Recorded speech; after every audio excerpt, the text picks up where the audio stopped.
Pinagtatawanan lang ni VP Sara Duterte ang paglagay kay General Nicolas Torre III bilang bagong PNP chief. What's your reaction to Torre's appointment as PNP? Ay, sorry. That's my reaction, sir. Next question. Last question po ninyo. Yun, sir. Sagot naman ni General Torre, Okay, I just respect his decision and I respect his opinion. And rewind lang ng konti sa termino naman ng tatay niya kung sino unang chief PNP. Okay? So, ano rango ng unang chief PNP at ano rango ko bago ako naging chief PNP. So, it really goes back to him, really. Seriously speaking, it goes back to him. Okay? The first chief PNP of his father is a 1-star na naging automatic 4-star. Did he ask that? Did he question that? So, salamat, Jan. naunang sinabi ni dating PNP Chief Marbel na pinaghahandaan nila ang posibleng mga kasong haharapin dahil sa pagtupad ng kanilang tungkulin. Torre, Abalos, hahabulin ka namin ng kaso. Then let it be. That's how the police, pagiging police. At dahil dito, mismo si General Torre ay hindi nakaanib sa Iglesia ni Cristo Tatag ni Felix Manalo. I think natiwalag siya dun sa kanyang religion and that's something that ang sasabi ko nga, it's always service first before anything else. Ay, congratulations po sa inyo. Yung sinasabi mong general ay tiwalag na po yan sa Iglesia ni Cristo. Yan po ang pagkakaalam po namin. Matagal na po yung tiwalag sa Iglesia ni Cristo. Ibig po sabihin, wala na po yan sa kawan. Hindi na po yan Iglesia ni Cristo. Yun pong mga napaloob sa Iglesia ni Cristo na hindi naman nakapanatiling karapat-dapat sapagkat hindi na sumusunod sa mga aral po ng Panginoon Diyos, itinitiwalag o inaalis sa Iglesia at yun ay hindi maliligtas. Hindi na daw kaanib sa Iglesia ni Cristo kay Felix Manalo Gawin natin si yung General ginagawa. Nicolas Torre III. Yan, kita-kita, viral naman to sa social media. Sinasabi po na, General Torre, tama na yan, tigil nyo na yan, huwag na kayo, Iglesia ni Cristo ka pa naman. Diba?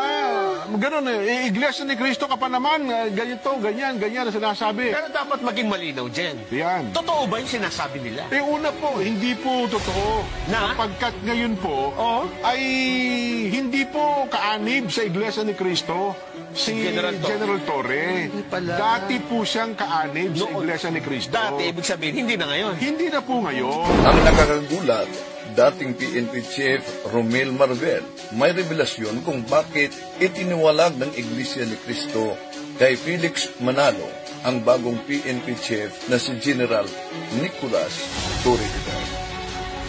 You know, ito isang sikreto. I hope General Torre will forgive me.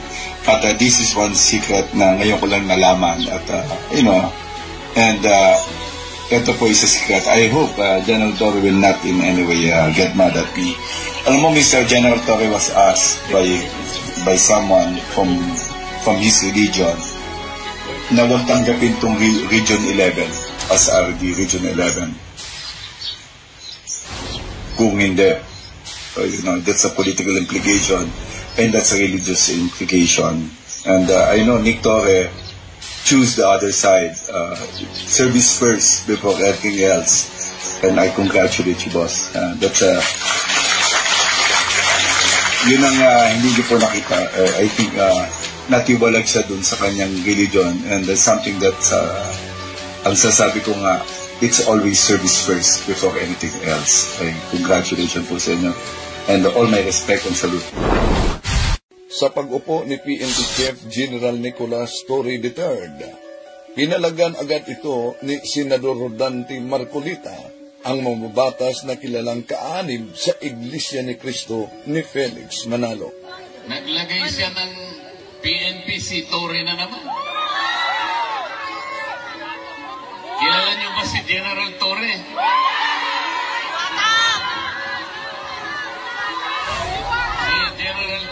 Kung maalala ninyo na sa kasagsagan sa paghuli kay Pastor Apollo Kibuloy noon, dinamay pa ng mga kaanib ni Pacquiao ang relihiyong inaniban ni Torre. In Jesus' name, Torre! In Jesus' name, Iglesia ka pa naman. Ganyan ba tinuturo sa'yo manalo? Iglesia ka pa naman. Ngunit ayon naman sa isang kaanib ng INC. Pero dapat maging malinaw, Jen. Yan. Totoo ba yung sinasabi nila? Una po, hindi po totoo. Na? Sapagkat ngayon po, ay hindi po kaanib sa Iglesia ni Cristo si General Torre. Hindi pala. Dati po siyang kaanib sa Iglesia ni Cristo. Dati, ibig sabihin, hindi na ngayon. Hindi na po ngayon. Oho. Mad at me. Alam mo, Mr. General Torre was asked by someone from his religion na huwag tanggapin itong Region 11 as RD Region 11. Kung hindi, that's a political implication and that's a religious implication. And I know Nick Torre choose the other side, service first before anything else. And I congratulate you, boss. Yun ang hindi ko po nakita. I think natiwalag siya dun sa kanyang religion, and that's something that ang sasabi ko nga, it's always service first before anything else. Ating tatalakayin ito. Ang dating PNP chief mismo, mga kapatid, na si General Marvil ang naghayag ng revelasyon kung bakit naitiwalag si General Nicolas Torre III. At alam nyo, dumami ang mga umanib sa INC na tatag ni Felix Manalo. Bakit? Dahil sa kanilang pagiging squatter sa pangalang Iglesia ni Cristo gamit ang mga aklat Katoliko. Halimbawa, dapat alam ninyo ito. At ito ang dahilan kung bakit daming natangay. Ito, pansinin niyo ang pahayag ng ministro gamit itong aklat Katoliko na ang pamagat ay Fundamentals of Catholic Dogma. At ito pinag-chap-chap. Ang babasahin namin sa inyo isang aklat ng Iglesia Katolika. Ang pamagat nito ay Fundamentals of Catholic Dogma. Ang sumulat nito ay nagngangalang si Dr. Ludwig Ott sa page 274 tungkol sa Mateo 16:18.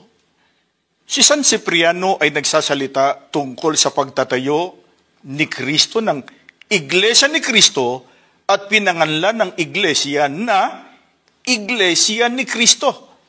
Yan po ang patutuon ng sumulat ng aklat.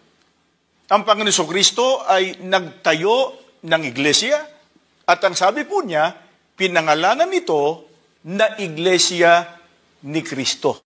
Yan, gamit ang aklat Katoliko, Fundamentals of Catholic Dogma, mga kapatid. Ang tanong, bakit po ba tinawag na Iglesia ni Kristo ang Iglesia na itinatag ng ating Panginoon Kristo?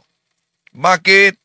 Yon ang nakasulat batay sa Fundamentals of Catholic Dogma. Yun po bang Iglesia ni Cristo, Church of Christ, ay tumutukoy sa inaniban nila na tatag ni Felix Manalo? Una, opisyal kasi na aral ng Simbahang Katoliko, pag mabasa sa Aklat Katoliko ang salitang Church of Christ, ayon sa Catechism of the Catholic Church, numero 811, this is the sole Church of Christ, which in the creed we profess to be one holy Catholic apostolic. These four characteristics inseparably linked with each other indicate the essential features of the church and her mission. Yun pala, mga kapatid. Dahil ang tunay na Iglesia ni Cristo, sila mismo ang nagpatutuo kung ano ang tunay na Iglesia ni Cristo. Mali po ang pagkaunawa nitong si Talibong. ang Iglesia Katolika bilang isang organisasyon o samahang pangrelihiyon, yan po ang organisasyon. Pagka sinusipa mali, yan ang dating Iglesia ni Cristo. Yan ang dating Iglesia ni Cristo. Yan ang dating Iglesia ni Cristo. Hindi po totoo yan. Mali po ang pagkaunawa nitong si Talibong. Talaga pong ang Iglesia Katolika Apostolika Romana, talaga pong sa pasimula, yan ang Iglesia ni Cristo. O galing na sa kanila mismo mga kapatid na ang Iglesia Katolika sa pasimula ay siyang Iglesia ni Cristo. Kaya sa paggamit ng mga ministro nitong Aklat Katoliko Fundamentals of Catholic Dogma na ano daw? Ang babasahin namin sa inyo isang aklat ng Iglesia Katolika. Ang pamagat nito ay Fundamentals of Catholic Dogma. Ang sumulat nito ay nagngangalang si Dr. Ludwig Ott sa page 274 tungkol sa Mateo 16:18. Si San Cipriano ay nagsasalita tungkol sa pagtatayo. Napansin niyo, binanggit diyan si San Cipriano. Kaya dito pa lang sa sipi nila sa aklat, si San Cipriano, Katoliko yan.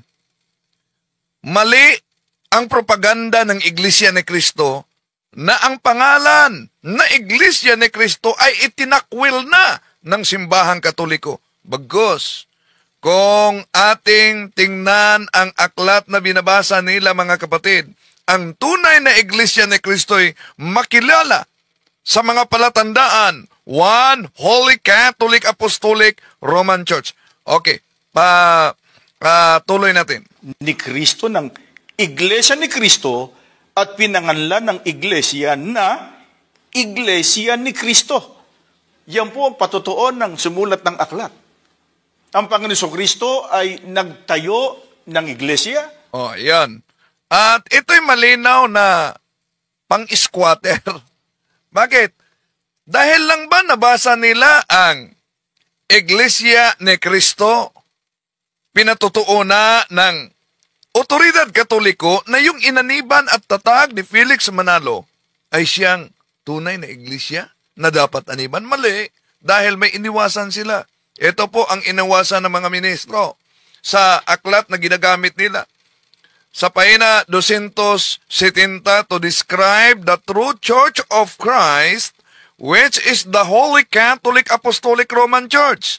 There is no name more noble, none more excellent, none more divine than expression, the mystical body of Jesus Christ. See? Kitams? Kaya, ayon sa kaanib ng INC, ano daw? Huwag magpabudol. Palabas nyo yung tunay ng pagkatao. Huwag tayong manloko ng kapwa natin. Ganun lang. Kung minsan may na-upload tayong mga fake news, ay bunga lang po yun ng pati tayo na budol din. Ganun lang po yun, mga mahal na kababayan. Pero hindi pang layunin ay mangloko po tayo ng kapwa. Masama po yun. Dahil mismo ang Diyos nakatingin po sa atin. Kaya mag-ingat sa mga ginagamit nila ng mga aklat Katoliko at ito pa, dahil mabasa lang. Ito mga kapatid, The Spirit of Catholicism by Carl Adam. At anong ginagamit nila dito? Ngayon, inaamin po ba maging ng mga tagapagturong Katoliko na napakasamang kalagayan pagka ang tao'y nasa labas ng Iglesia ni Cristo? Pakinggan ninyo ang patutuon ng isang sumulat ng aklat. Ang babasahin namin ay The Spirit of Catholicism. Ang sumulat po ay si Carl Adam. Sa page 192 sa Wikang Pilipino ko na po babasahin. Totoong may iisang Iglesia ni Cristo lamang. Ito lamang ang iisang katawan ni Cristo. At kung wala ito, ay walang kaligtasan. Na walang kaligtasan sa labas ng iglesia. Hindi po namin ito pahayag. Binasa lang po natin ang nakasulat sa aklat na ito. Uulitin natin ang sinabi ng sumulat ng aklat. Ang sabi niya rito, totoong may iisang iglesia ni Cristo lamang. Alinsunod pa sa kanya, O kaya kung may iisang iglesia ni Kristo lamang at yung naunang iglesia ni Kristo ay walang iba, Mali po ang pagkaunawa nitong si Talibong. At ang Iglesia Katolika bilang isang organisasyon o samahang pangrelihiyon, yan po ang organisasyon. Pagka sinusi pabalik, yan ang dating Iglesia ni Kristo. Yan ang dating Iglesia ni Kristo. Yan ang dating Iglesia ni Kristo. Hindi po totoo yan. Mali po ang pagkaunawa nitong si Talibong. Talaga pong ang Iglesia Katolika Apostolika Romana, talaga pong sa pasimula, yan ang Iglesia ni Kristo. Ngayon, mga kapatid, dahil ginamit nila sa patutuo na kailangan kang aanib sa Iglesia ni Kristo upang maligtas ka. Ito po pang Iglesia ni Kristo na tinutukoy diyan ay ang Iglesia ni Kristo na tatag ni Felix Manalo. Ating ituloy lang pagbasa kung anong iglesia na dapat aniban upang ang tao ay maligtas. Ito po ang iniwasan nila, mga kapatid. But the Catholic Church alone preaches like her divine master, like one having power. Matthew chapter 7 verse 29. By the unbroken series, kulang ng is. Sandali. Lagay natin. Nagkulang ng is. Okay. So, unbroken series. Okay. Ito, mga kapatid, ang mabasa natin. Ito ang iniwasan.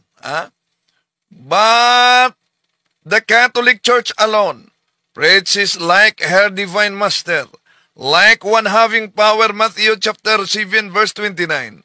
By the unbroken series of her bishops, she stands in a real historical connection with Christ and His apostles. O see?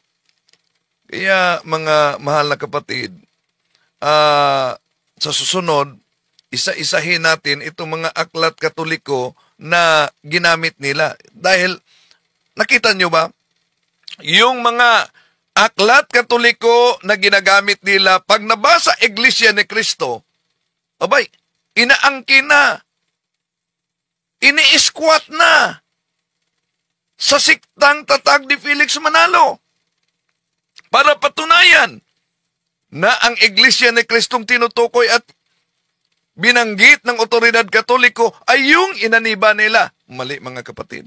Dahil kung ituloy natin pagbasa, walang ibang Iglesia ni Kristo na binanggit sa naturang aklat kundi ang Iglesia Katolika. Kaya, mag-ingat. Halatang winawalang bahala talaga ng mga ministro ni Felix Manalo ang konteksto at ang diwa ng mga aklat Katoliko para lang makagawa o magawa nila yung nais nila. Pinipilipit at ginawang squatter na ang bawat bahagi upang umayon sa kanilang propaganda at kasinungalingan. Kaya, kung balikan natin ang kanilang kaanib, ano daw? Palabas nyo yung tunay ng pagkatao, huwag tayong manloko ng kapwa natin, ganun lang. Kung minsan may na-upload tayong mga fake news, ay bunga lang po yun ng pati tayo na budol din. Ganun lang po yun, mga mahal na kababayan.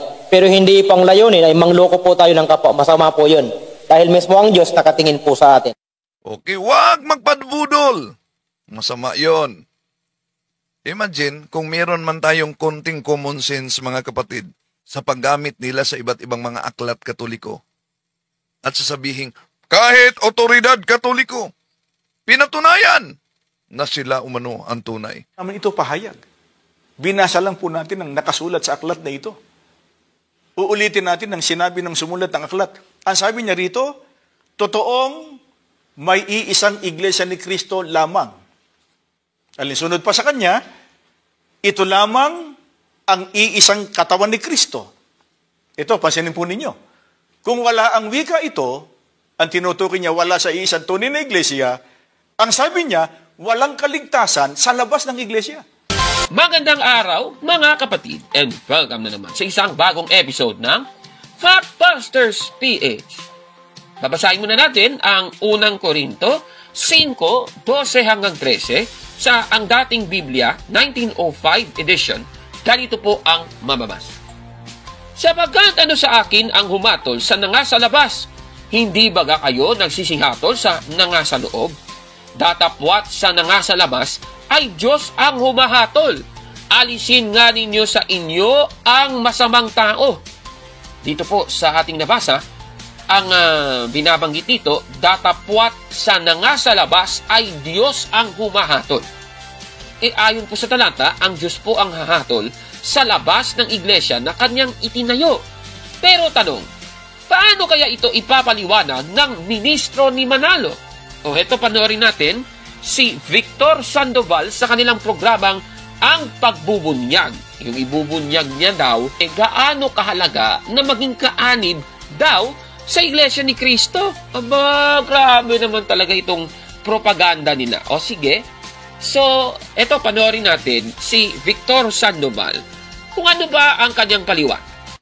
Hindi po may iwasan, hindi dapat iwasan ng sinuman ang pag-anib sa Iglesia ni Cristo at manatili dito para maligtas.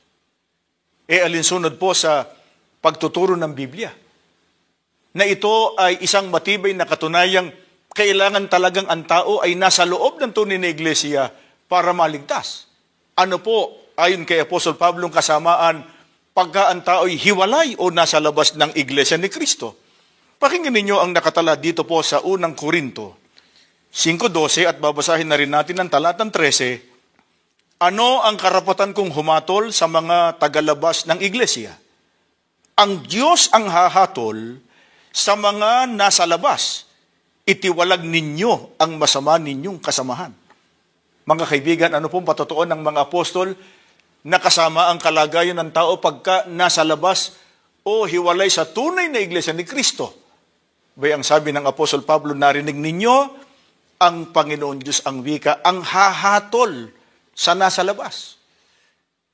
Kaya nga, may binanggit si Apostol Pablo, ano dapat gawin sa sino mang, oo nga't nakapasok sa Iglesia ni Cristo, pero hindi naman nakapanatili sa pagsunod sa mga kalooban ng Diyos, naging masama. Sabi ng Biblia, itiwalag ninyo ang masama ninyong kasamahan. Mga kaibigan, ito po, pansinin po ninyo. Yun pong mga napaloob sa Iglesia ni Cristo na hindi naman nakapanatiling karapat-dapat sapagkat hindi na sumusunod sa mga aral po ng Panginoon Diyos, itinitiwalag o inaalis sa Iglesia at yun ay hindi maliligtas. Gaano na lang yung hindi po nakapasok sa tunay na Iglesia. Kaya mga kaibigan, uulitin po namin, napakahalaga na ang tao ay maging kaanib sa Iglesia ni Cristo at sikaping makapanatili rito. Grabe naman yan, mga kababayan, ang tindi talaga. Ayon po sa kanya, ang mga nasa loob ng Iglesia noon na itiniwalag ng Iglesia ay hindi na maliligtas at pati yung mga nasa labas ng Iglesia ni Cristo na kanyang kinaaaniban ay hindi po maliligtas. O yan ang kanyang pahayag. Kasi yun ang interpretation niya sa unang Korinto 5:12 hanggang 13. Kaya ang tanong, totoo ba ang kanyang mga pahayag na ito? Susuriin nga natin. Hindi lang po siya ang nagsasabi nito, talagang doktrina nila yan. Dito po sa Pasugo, God's Message Magazine, March 2017 issue sa pahina 33. Ganito po ang ating mababasa sa article ni Glady Gadi na may pamagat na ang pagpapakabanal na may kabuluhan. Ganito po ang mababasa natin. Kinote muna ang unang Korinto 5:12 hanggang 13 ng New Filipino Version na ang sabi, ano ang karapatan kong humatol sa mga tagalabas ng iglesia? Ang Diyos ang hahatol sa mga nasa labas. Itiwalag ninyo ang masama ninyong kasamahan. Pagkatapos ay may statement sa baba. Ang nasa labas ng iglesia ay hahatulan o hindi maliligtas. Grabe naman yan, ano? Ang tindi. Katunayan, kahit po yung pinapamigay nila ng magazine ng Iglesia ni Cristo ni Manalo, sa pahina 6 ay mababasa po natin ang ganito. Hindi ililigtas ni Cristo ang sinuman sa labas ng Iglesia ni Cristo dahil labag ito sa batas ng Diyos. Talagang ang tindi, ano? Kaya, para sa kanila, ang ibig sabihin nito ay hindi na kaagad maliligtas ang nasa labas ng kanilang iglesia, mga kapatid. Grabe naman yan. Pero, tanong, hindi na ba kaagad maliligtas ang mga nasa labas ng iglesia base sa unang Korinto 5:13? Susuriin natin yan, mga kapatid. Tanong muna, sino po ba ang hahatol sa mga nasa labas ng iglesia? Babasahin natin ang Juan, Kapitulo 5, versikulo 22. Ganito po ang ating mababasa. Sapagkat ang amay hindi humahatol sa kaninumang tao, kundi ipinagkaloob niya sa anak ang buong paghatol. Dito po sa ating nabasa, hindi po hahatol ang Diyos Ama sa kaninumang tao, pero ang Diyos Anak po ang hahatol sa lahat ng tao. Kaya maliwanag sa ating nabasa, si Kristo mismo ang hahatol sa lahat ng tao. At si Kristo po ang Diyos na tinutukoy sa unang Korinto 5:13. Katunayan, dito po sa Mateo 7:22 hanggang 23 ay may mababasa tayong ganito. Sabi ni Kristo, sa araw ng paghuhukom, marami ang magsasabi sa akin, Panginoon, hindi po ba't sa inyong pangalan ay nangaral kami, nagpalayas ng mga demonyo at gumawa ng mga himala? Ngunit, sasabihin ko sa kanila, hindi ko kayo kilala. Lumayo kayo sa akin, kayong mga gumagawa ng kasamaan. Dito po sa ating nabasa, napakaliwanag talaga na si Kristo po ang hahatol. Kasi ang sabi po sa talata, sa araw ng paghuhukom, marami ang magsasabi sa akin. Pagkatapos, siya rin, si Kristo, ang magsasabi sa kanila. Ibig sabihin, si Kristo talaga ang hahatol, mga kapatid. Katunayan, naganap pa nga ang paghatol ni Kristo sa krus sa isang hindi kaanib sa iglesia na kanyang itinayo. At ang aking tinutukoy ay ang kaganapan na kung saan mayroon pong dalawang kriminal sa katabi ng ating Panginoong Jesucristo, yung isa nasa kanyang kaliwa at yung isa naman ay nasa kanyang kanan, mga kapatid. Sige, babasahin natin ang Lucas, Kapitulo 23, versikulo 39 hanggang 43. Ganito po ang ating mababasa. At siya'y inalipusta ng isa sa mga tampalasang nabibitin na sinasabi, hindi baga ikaw ang Kristo? Iligtas mo ang iyong sarili at kami. Datapwat, sumagot ang isa at pagsaway sa kanya'y sinabi, hindi ka ba baga natatakot sa Diyos? Yamang ikaw ay nasa gayon ding kaparusahan. At tayo sa katotohanan ay ayon sa katwiran, sapagkat tinanggap natin ang nararapat na kabayaran sa ating mga gawa. Datapwat ang taong ito'y hindi gumagawa ng anumang masama. At sinabi niya, Jesus, alalahanin mo ako pagdating mo sa iyong kaharian. At sinabi niya sa kanya, katotohanang sinasabi ko sa iyo, ngayon ay kakasamahin kita sa paraiso. Dito po sa ating nabasa, meron pong paghatol na nangyari. Ang paghatol ni Kristo doon sa mabuting magnanakaw, ay ang sabi niya, ngayon ay kakasamahin kita sa paraiso, mga kapatid. Mula po sa ating nabasa, magkikita daw ang mabuting magnanakaw at si Kristo sa paraiso, mga kapatid. At alam naman po natin, mula po sa previous episodes natin na ang pinapalitaw dito ng ating Panginoong Jesucristo ay ang pagpunta nila sa Abraham's bosom and syempre, eventually, mapupunta po sa langit ang mabuting magnanakaw. Ang kriminal pong ito, mga kababayan, ay hindi po kaanin ng iglesia na itinayo ng ating Panginoong Jesucristo. Akala ko ba dapat hindi maliligtas ang nasabing kriminal kasi sabi nga nila kung nasa labas ng iglesia hahatulan ng Diyos o hindi daw maliligtas. Nako naman.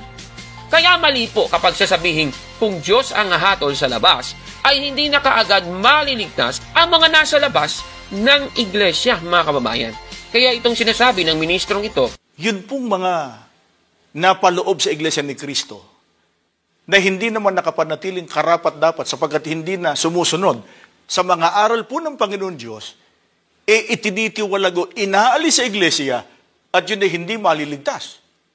Gaano na lang yung hindi po nakapasok sa tunay na iglesia.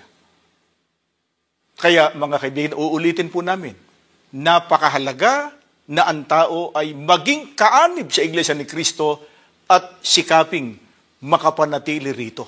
Pati na yung Pasugo magazine, ang masasabi ko, busted! Yan! Mali! Mali po yan, mga kababayan. Katunayan, sa iba't ibang salin ng Biblia, sa unang Korinto 5:13, ay napakaliwanag po ang kahulugan talaga ng talata. Dito po sa Amplified Bible Expanded Edition, ang sabi, God alone sits in judgment on those who are outside the faith. Ibig sabihin, wala po tayong karapatan na husgahan ang nasa labas ng iglesia, mga kababayan. Ang Diyos lang po ang hahatol sa kanila, mga kapatid. Katunayan, sa Easy English Bible, ang sabi naman, it is not right for me to decide about people who do not belong to the church group. God will judge those people. Napangaliwanag po.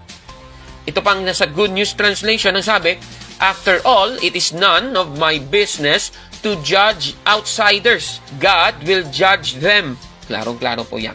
Kung susundin ang unang Korinto 5:13, may karapatan silang magtiwalag ng miyembro. Tama po yun. Pero kapag ang miyembro ay nasa labas na ng kanilang iglesia, wala silang karapatan na husgahan ang mga nasa labas ng kanilang iglesia, especially yung mga natiwalag, mga kababayan. Ano na naman ba ang kanyang mga magiging hirit para sabihin, sila lamang ang ililigtas ng Diyos? O ito, panoorin po natin. Ngayon, inaamin po ba maging ng mga tagapagturong Katoliko na napakasamang kalagayan pagka ang tao'y nasa labas ng Iglesia ni Kristo? Pakinggan ninyo ang patotoo ng isang sumulat ng aklat. Ang babasahin namin ay The Spirit of Catholicism. Ang sumulat po ay si Carl Adam. Sa page 192 sa wikang Pilipino ko na po babasahin. Totoong may iisang Iglesia ni Kristo lamang. Ito lamang ang iisang katawan ni Kristo. At kung wala ito, ay walang kaligtasan.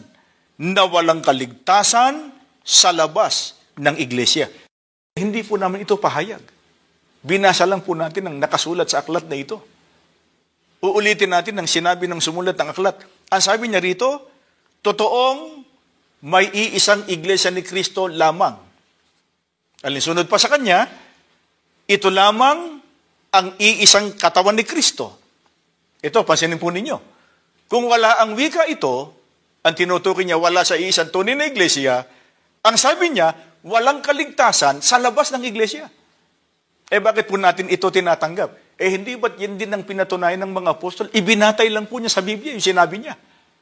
Na pagka ang tao ay hiwalay o nasa labas ng tunay na iglesia, wala pong kaligtasan. Kaya mga kaibigan, kahit po nagre-relihiyon, kahit gaano ka-devoted o kadeboto sa kanyang relihiyon, kahit gaanong pagsisikap ng tao sa kanyang isinasagawang paglilingkod, na di umano'y ipinatutungkol niya sa Panginoon Diyos, pero kung wala po sa loob ng tunay na iglesia, yan po ay pinatutunayan maging ng mga parang Katoliko, at yan po ay nakabatay po sa pagtuturo ng Biblia, walang kaligtasan sa labas ng tunay na iglesia. Grabe naman talaga ito. Pati Iglesia Katolika, dinadawit niya sa kanyang propaganda, no? Ayon po sa kanya, pinatutunayan ng Aklat Katoliko na ang nasa loob lamang ng Iglesia ni Kristo ang maliligtas. Gumamit pa siya ng referensya, The Spirit of Catholicism ni Carl Adam, page 192. Ayan, nakikita nyo sa screen. So, ang tanong, totoo ba ang pahayag niyang ito, mga kababayan? Susuriin natin yan. Totoo bang ang iglesia na tinutukoy ng aklat ay ang iglesia na kanyang kinaaaniban? Babalikan natin yung aklat, ano? The Spirit of Catholicism ni Dr. Carl Adam. Sa ating kopya, yung 1931 edition, sa page 175. At nakikita nyo po yan sa screen, ano? Yun ang nakalagay. Pero kasi iba siguro yung edition na ginamit nila ng aklat at yung sa atin. So yung sa atin, yung medyo malapit doon sa kanilang keynote, mga kababayan. Ayan, nakikita nyo sa screen. base po sa ating nakita dito, mga kababayan, ang nag-iisang Church of Christ sa aklat na ito ay siya ring nag-iisang body of Christ. Kasi sabi, true, there is only one Church of Christ. She alone is the body of Christ, and without her, there is no salvation. Ibig sabihin, yung nag-iisang Church of Christ sa nasabing quotation ay siya ring nag-iisang body of Christ, mga kababayan. Ano ba ang tinutukoy na Church of Christ na siya ring body of Christ na nag-iisa sa nasabing aklat na ito? Ang tinutukoy ba na Church of Christ na siya ring body of Christ sa nasabing aklat na ito ay ang iglesia na kinaaaniban ni Victor Sandoval? Susuriin natin yan. Babasahin natin naman dito sa page 159. Sa aking kopya, ganito po ang ating mababasa. The Catholic Church as the body of Christ, as the realization in the world of the kingdom of God, is the church of humanity. Napakaliwanag po ng ating nabasa. Ang nag-iisang body of Christ na siya ring Iglesia ni Cristo na nag-iisa ay ang Iglesia Katolika, mga kababayan. At tama po yun, yung talagang aral ng Iglesia Katolika. Ang nag-iisang Iglesia ni Cristo ay ang Iglesia Katolika Apostolika Romana. Ayon po sa Catechism of the Catholic Church, paragraph 811, mga kapatid. Kaya ang Iglesia ni Cristo sa aklat ng kanyang binasa, base po sa ating napangalaman, ay siya pong Iglesia Katolika, mga kapatid. Ibig sabihin, dahil ang Iglesia Katolika ay ang secondary cause of our salvation, ay meron po tayong kasiguraduhan na kung gagawa tayo ng mabuti talaga, ay tayo po'y maliligtas dahil kaanib po tayo sa tunay na iglesia na itinayo ng ating Panginoon Hesus Kristo. Kaya itong pahayag na ito ni Victor Sandoval, hindi po namin ito pahayag. Binasa lang po natin ang nakasulat sa aklat na ito. Uulitin natin ang sinabi ng sumulat ng aklat. Ang sabi niya rito, totoong may iisang iglesia ni Kristo lamang. Alinsunod pa sa kanya, ito lamang ang iisang katawan ni Kristo. Ito, pansinin po ninyo. Kung wala ang wika ito, ang tinutukoy niya wala sa iisang tunay na iglesia, ang sabi niya, walang kaligtasan sa labas ng iglesia. Busted yan! Mali po yan, mga kapatid. Ano na naman ba ang kanyang mga magiging hirit para sabihin sila lamang ang ililigtas ng Diyos? O eto, panoorin natin. Maging sa patotoo ng iba't ibang otoridad, halimbawa ng Iglesia Katolika at ng mga Protestante, ano ang masamang kalagayan ng tao pagka hiwalay o hindi kaanib sa iglesyang itinatag ng ating Panginoon Kristo? Ang babasahin namin sa inyo ay aklat ng Iglesia Katolika na pinamagatang The Papal Encyclicals, edited by Anne Fremantle, sa page 153. Ang Iglesia ni Kristo na banal na itinatag sa kapakanan ng mga kaluluwa at nang walang hanggang kaligtasan, pinatutunayan po ng mga otoridad Katoliko. Ang Iglesia ni Kristo, anya, ay itinatag para sa kaligtasan. Ayon po sa ating napanood, pinatutunayan na naman daw ng isa pang aklat Katoliko na ang nasa loob lamang ng Iglesia ni Kristo ang maliligtas. Siyempre, yung Iglesia ni Kristo na kanyang ipinapalitaw, yung Iglesia na kanyang kinaaaniban, mga kapatid. At yung binasa niya, The Papal Encyclicals in their Historical Context ni Anne Fremantle, page 153. Ang tanong, totoo ba ang kanyang mga pahayag na ito? Sige, susuriin na natin. Bubuklatin natin ang aklat, The Papal Encyclicals in their Historical Context ni Anne Fremantle, page 153, na isinulat noong 1956. Ito po yung kinote niya. Nakikita niyo po sa screen yan. The Church of Christ, which has been divinely instituted for the sake of souls and of eternal salvation. Anong iglesia kaya ang tinutukoy ng phrase na Church of Christ sa aklat na ito, mga kapatid? Babalikan natin yung aklat sa page 153. Ito, babasahin natin sa inyo yung nasa taas at yung nasa baba. Yung surrounding context, Ito po ang ating mababasa. Venerable brothers, it is surprising that in our time, such a great war is being waged against the Catholic Church. Kaya sa unang bahagi, ang sinasabi mga kababayan, meron palang isang gera na nangyayari laban sa Iglesia Katolika. Ngayon, ano ba yung gera na tinutukoy at anong iglesia ba yung kinakalaban nung mga sinasabing kalaban nung iglesia na yun? Sabi dito sa baba, "It is from them that the synagogue of Satan, which gathers its troops against the Church of Christ, takes its strength." Yung participants pala nung gera na binabanggit sa taas, yun po yung mga kasamahan ni Satanas at yung iglesia ni Kristo. Ibig sabihin, yung tinutukoy na Church of Christ sa baba, yung Catholic Church, mga kababayan. Klarong-klaro po yan. Ibig sabihin, ang tinutukoy pala ng phrase na Church of Christ sa aklat na ito ay ang Iglesia Katolika. Mga kababayan, uulitin natin, yan po ang ating aral. Catechism of the Catholic Church, paragraph 811. Ang nag-iisang Iglesia ni Kristo ay meron pong one, holy, Catholic, at apostolic sa kanyang marks, mga kababayan. Kaya tama, ang Iglesia ni Kristo sa aklat na kanyang binasa ay ang Iglesia Katolika, mga kapatid. Kaya itong binabanggit ng ministrong ito, pinatutunayan po ng mga otoridad Katoliko.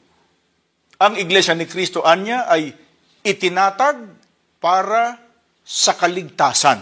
Ang masasabi ni Cabornok dyan, busted yan! Nako Ibig sabihin po, ang Iglesia Katolika talaga ang tunay na Iglesia ni Kristo na dapat pong aniban ng tao, mga kapatid. At ang magsasabing hindi po Iglesia Katolika ang nag-iisang Iglesia ni Kristo, ayon po sa Kawikaan 14:18, yung nagsasabi ng Iglesia Katolika ay hindi daw Iglesia ni Kristo yon, kamangmangan po yun, wala pong alam yun, mga kababayan. Talagang ayaw po ng Diyos ng mga sinungaling. Sa ating episode ngayon, isang pahayag ng miyembro ng Iglesia ni Kristo ni Manalo na parang lumalabas siya yung nagsisinungaling. Ang ating tatalakayin, mga kababayan. O eto na naman pong si Latigo Omandama.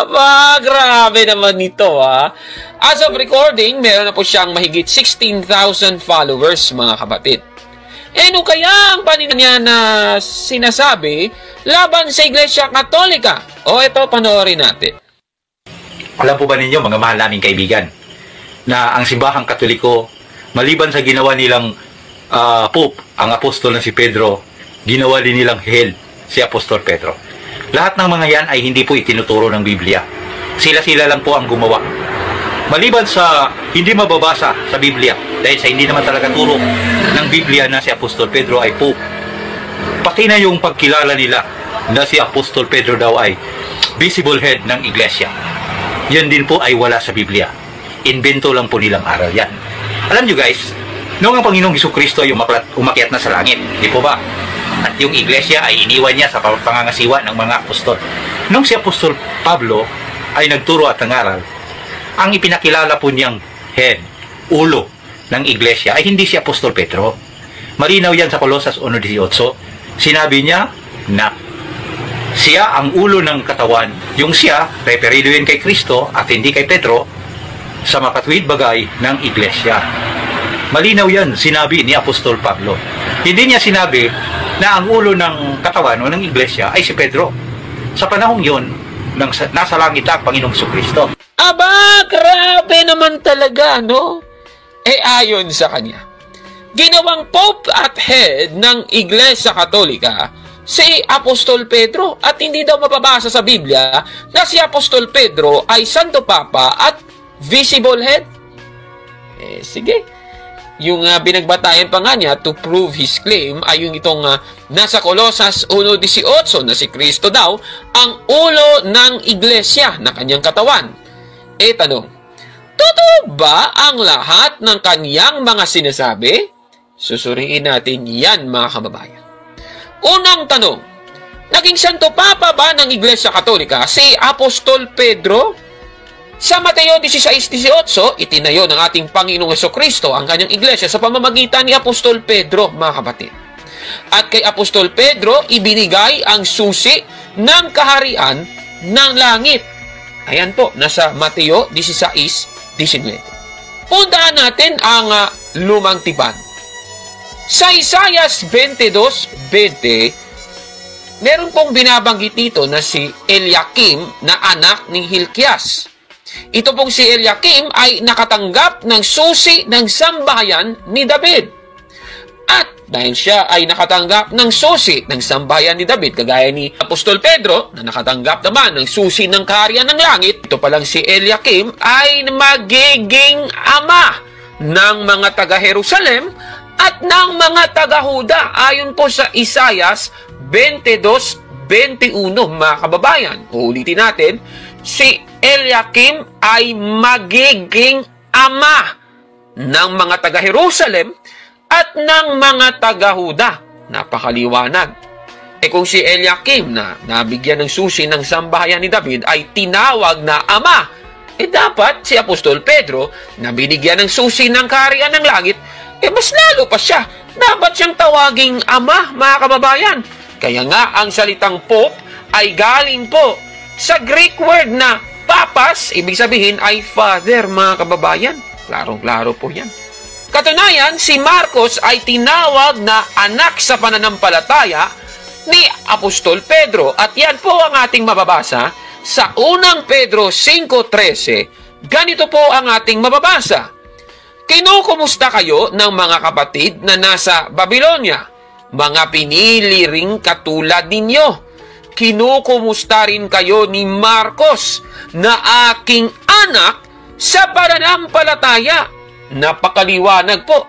Si Marcos ay anak sa pananampalataya ni Apostol Pedro.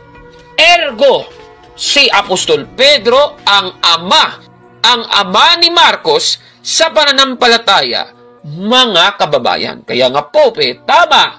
Pope, galing sa Greek word na papas, meaning father, mga kabatid. At dahil dito sa kasalukuyan, si Pope Leo XIV ay ama rin natin sa pananampalataya, mga kababayan. Kaya ngayong Santo Papa, yan po ang mga kahalili ni Apostol Pedro, mga kapatid. Susunod naman nating tatalakayin, sino ba ang kinikilalang ulo or head ng Iglesia Katolika? Aral naman talaga sa Iglesia Katolika na ang ating Panginoong Jesucristo ang ulo ng kanyang katawan na siyang Iglesia.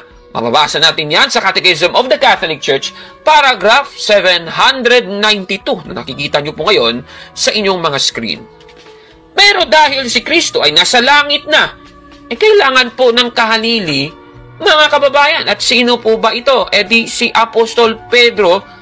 The Lord made Saint Peter the visible foundation of His church. Yan po ang nakasulat sa Catechism of the Catholic Church, paragraph 936, mga kababayan. Ibig sabihin, si Kristo po ang invisible head ng Iglesia Katolika at si Apostol Pedro, siya po ang namumuno sa lahat ng mga miyembro ng Iglesia Katolika. Kaya nga ang tawag sa kanya ay visible head, mga kabatid. Yan ang po kasimple. Biblical lahat po yan, mga kababayan. Itong sinasabi niya, ang simbahang Katoliko, maliban sa ginawa nilang Pope, ang apostol na si Pedro, ginawa din nilang head, si Apostol Pedro. Lahat ng mga yan ay hindi po itinuturo ng Biblia. Sila-sila lang po ang gumawa. Pasted, yan, nako Ano pa ba ang paninira na kanya pang sasabihin? Sige nga, ito na nga, panoorin na nga natin. At saka, alam po ba ninyo guys, na yung aral na yan na ginawa, pinaangkin ng simbahang Katoliko. Inamin nila mismo sa kanilang aklat, maging si Apostol Pedro, hindi niya alam na siya pala ay head sa simbahan. Kaya, ang tanong natin, bakit po hindi alam ni Pedro na siya ay head ng simbahan? Tapos kayo, mga CFD, itinuro ninyo. Mas alam pa pala ninyo na hindi naman kayo yung head. Kung head talaga si Apostol Pedro, bakit hindi niya alam? Tapos kayo, alam ninyo. Anong katunayan? Aklat ninyo mismo nagsabi, no? Bible history for everyone, daughter of sinful. Anong sinabi dito? Dito po sa 133, no? 83 pala. Anong sinabi dito? Sinabi dito, you shall be called Kepha or Cephas. That is to say, Peter, a rock. But Peter did not understand. Hindi daw naunawaan ni Pedro. Hindi siya nakakaunawa. He did not know. Hindi niya alam then that he was to be the head of the church founded by Christ. Hindi pala niya alam na siya ay maging ulo sa iglesyang itinatag ng Panginoong Kristo. Tingnan nyo guys, si Pedro mismo, sabi sa aklat nila, hindi alam ni Apostol Pedro na siya ay maging ulo sa iglesyang itinatag ni Kristo. Tapos nang ituro ng mga CFD, nalakas loob nilang ituro, taas no pang ituro na si Pedro daw ay head sa iglesyang itinatag ni Kristo. Tapos yung mismong head, ayon sa kanilang aklat, ayon dito, hindi niya alam na siya ay head sa iglesia. So, sino ngayon ang mas magaling? Mas magaling pa yung mga defensor pala kay doon sa head nila na kinikilala. Yung aral na yan, wala kasi sa Biblia yan. Sila-sila lang ang gumawa, sila-sila lang ang nagturo. Hindi po itinuro yan ni Apostol Pablo, ni Apostol Pedro, kaya hindi niya alam eh. Lalong hindi itinuro ni Kristo na ang ulo ng iglesia ay si Apostol Pedro. Sino nagturo niyan? Yung mga bulaang mga ngaralang na nagpapanggap na sila daw ay mga kay Kristo, pero mga bulaan dyan mabubuking ang mga bulaang mga ngaral. Kaya mag-isip-isip kayo mga kaibigan naming mga Katoliko. Ayon po sa kanya, inamin daw ng aklat Katoliko na si Apostol Pedro ay hindi alam na siya ay naging visible head ng Iglesia Katolika. Tapos sabi niya, bulaang mga ngaral pa daw talaga ang mga CFD at mga Katoliko. Grabe naman itong paninira niya, no? Tanong, totoo ba ang kanyang mga pahayag na ito, mga kababayan? Susuriin natin yan. Kinuha po niya ang aklat na isinulat po ni Father Athanasius Danieletti dito po sa Bible History for Everyone sa page 165. Nakikita nyo po sa screen. Ito po yung kinote niya. Ipapakita ko ha. Ito po yun. Sabi dito, when Jesus saw Simon, he said, "You are Simon, the son of John. You shall be called Cephas." That is to say, Peter, a rock. But Peter did not understand. He did not know then that he was to be the head of the church Jesus would found. Yan ang sinasabi dito. Yan actually yung binasa niya. Especially, dinidiin niya itong nasa dulo. Sabi kasi, he did not know then that he was to be the head of the church Jesus would found. Hindi raw niya alam, yung kanyang interpretation, hindi raw niya alam na siya ay visible head ng iglesia na itinayo ni Kristo. Yan yung kanyang pahayag, mga kapatid. Pero, tanong, ano ba yung tinutukoy dito, mga kababayan? Puntahan natin kasi may naka-quote and quote. Ang sabi, "You are Simon." Sabi daw ni Kristo kay Apostol Pedro, "You are Simon, the son of John. You shall be called Cephas." That is to say, Peter, a rock. Kailan ba ito sinabi ni Kristo kay Simon Pedro? Sinabi po niya ito sa Juan 1:42. At itong nangyaring ito, mga kababayan, noong pinili po si Apostol Pedro bilang apostol ng ating Panginoong Jesucristo, yan yung tinutukoy sa Juan 1:42, mga kababayan. Base dito, siyempre, hindi pa alam ni Apostol Pedro na siya ay gagawing tagabantay o ulo, visible head ng iglesia na itinayo ng ating Panginoong Jesucristo. At lumalabas, mga kababayan, palpak pala yung reading comprehension ng miyembro ni Manalo na ito. Ito babasahin natin ulit. Ipapakita ko sa inyo kung ano yung talagang sinasabi dito. Ang sabi, "But Peter did not understand. He did not know then that he was to be the head of the church Jesus would found." Isalin nga natin sa Tagalog. Ngunit hindi naintindihan ni Pedro. Hindi niya alam noon na siya ang magiging pinuno ng iglesyang itinayo ni Jesus. Napakaliwanag po ng ating nabasang ito. Ibig sabihin, noong time na pinili po ng ating Panginoong Jesucristo, si Apostol Pedro, noong time na yon, hindi pa alam ni Apostol Pedro na siya ang magiging pinuno ng iglesia na itinayo ng ating Panginoong Jesucristo. Napakahina naman ng reading comprehension ng miyembro ni Manalo na ito na si Latigo Omandam. Nako, lalatiguhin ko talaga ito sa kanyang kapalpakan, mga kababayan. Nako, kawawa naman talaga, no? Kaya talagang INC, talagang incompetent, mga kababayan. Pero tanong, kailan niya nalaman na siya ay magiging pinuno ng iglesia na itinayo ng ating Panginoong Jesucristo? Babasahin natin ang Juan, Kapitulo 21, versikulo 15. Ito ang sinasabi. When they had finished eating, Jesus spoke to Simon Peter. He said, Simon, son of John, do you love me more than these other disciples love me? Peter answered, Yes, Lord, you know that I love you. Jesus said to him, Feed my lambs. O yan ang sinasabi. Talagang dinelegate ng ating Panginoong Jesucristo kay Apostol Pedro ang pangangalaga sa mga tupa. Ayon po sa talatang ito, klarong-klaro po yan, mga kapatid. Yan nga ang kinote sa aklat ni Father Athanasius Danieletti sa page 247. At sa dulo, may binabanggit na ganito. In this way, Jesus chose Peter to care for all his followers, bishops, priests, as well as the faithful.